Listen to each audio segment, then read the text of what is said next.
My husband cheated with my sister, married her, and years later begged for forgiveness.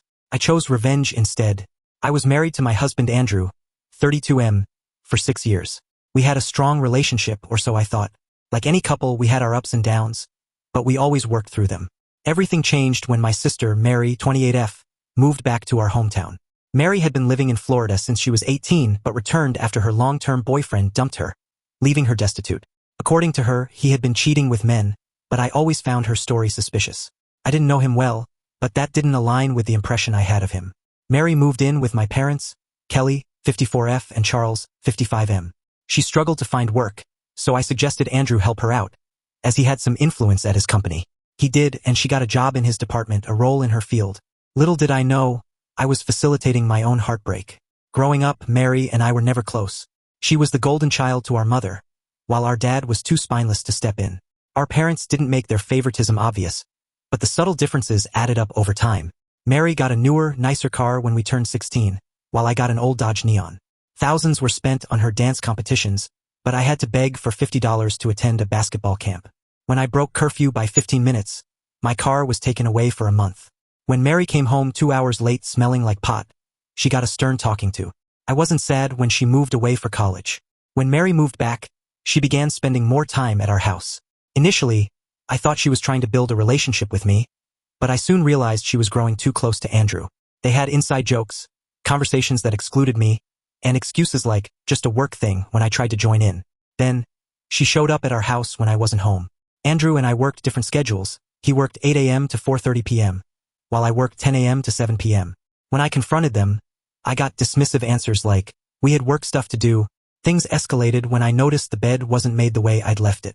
I always placed the open side of the pillowcases facing the edges of the bed, but 2 of the pillows were flipped inward. Andrew denied being in bed during the day, but his reaction made me suspicious. I checked his phone and laptop but found nothing. After all, they worked together all day and didn't need to text. The breaking point came during a family dinner. Mary lightly grabbed Andrew's arm, whispered something to him, and touched her forehead to his. Andrew jolted away quickly, but Mary smiled at me like nothing had happened.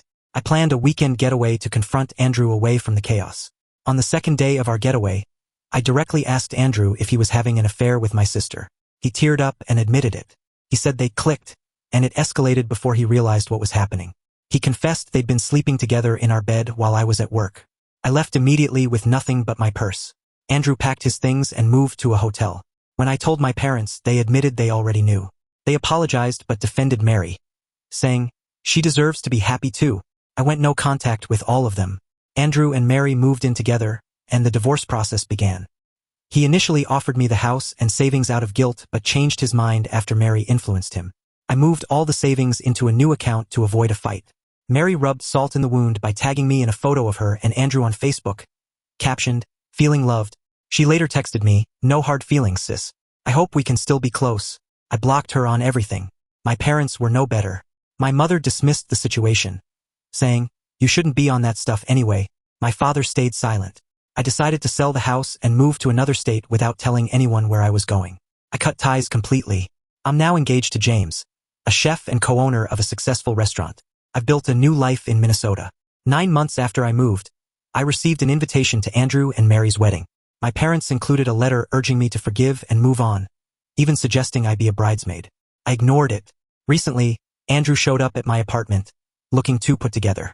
He told me Mary had been unfaithful throughout their marriage, and they were divorcing. He wanted closure. I told him, no. You made your bed, now lie in it. My landlord's nephews escorted him off the property. A day later, Andrew showed up at James's restaurant, where I was dining. James asked if I wanted him kicked out. I asked Andrew about Mary. He admitted she was cheating with 2 married men and had moved back in with my parents. Satisfied, I told him to leave. James and the staff made sure he never returned. Mary's kidneys are failing, and my parents begged me to get tested as a donor. They apologized for everything, claiming family looks out for each other. I flew to Missouri to meet them and confirm I was a match. In the hospital, I told Mary, I am the only one who can save you, and I won't. You are vile, and now you're paying for it with your life. I left them all behind and returned to my real family in Minnesota. I have no regrets.